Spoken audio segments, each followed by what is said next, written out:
ব্রেনটা একটু উপস্থিত করুন যে আপনি ডিভোটার হলেন, 3 মাস পর আপনার বাড়িতে নোটিশ আসবে, তারপর পুলিশের গাড়ি আসবে, একজন মহিলা আসবে আপনাকে তুলে নিবে গাড়িতে, তুলে নিয়ে যাওয়ার পর একটা ক্যাম্পে রাখবে 4000 3000 একটা ছোট ক্যাম্পে, একটা টিউবওয়েল একটা বাথরুম, এখানে আপনি থাকবেন 2 বছর। ডিভোটার ক্যাম্পে থাকার মেয়াদটা হচ্ছে 2 বছর। 2 বছর পর আপনাকে 2 বছর থাকতে পারবেন। আমি চ্যালেঞ্জ দিয়ে বলতে পারি ওই পরিবেশে ওরকম এনভায়রনমেন্ট আপনি 2 মাসের বেশি কখনোই জীবিত থাকতে পারেন না। সুতরাং ওই কষ্টের কথা মনে রেখে, আপনার জাতির কথা, সমাজের কথা, গরিব মানুষের কথা মনে রেখে সবাই একটু এখানে থাকুন, অপেক্ষা করুন, দেখুন কাজ কিছু হয়নি। অভিজ্ঞতা এবং আইন আপনি জানুন, লেখাপড়া করুন, সচেতন হন। আমাদের দাবি জনগণের স্বার্থে আমরা রিজাইন দিতে এসেছি।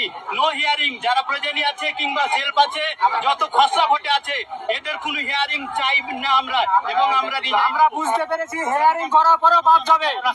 আমরা বুঝতে পেরেছি হেয়ারিং করার পরে বাদ যাবে, আর বাদ গেলে কোনোভাবেই সে আর ভোটার হতে পারবে।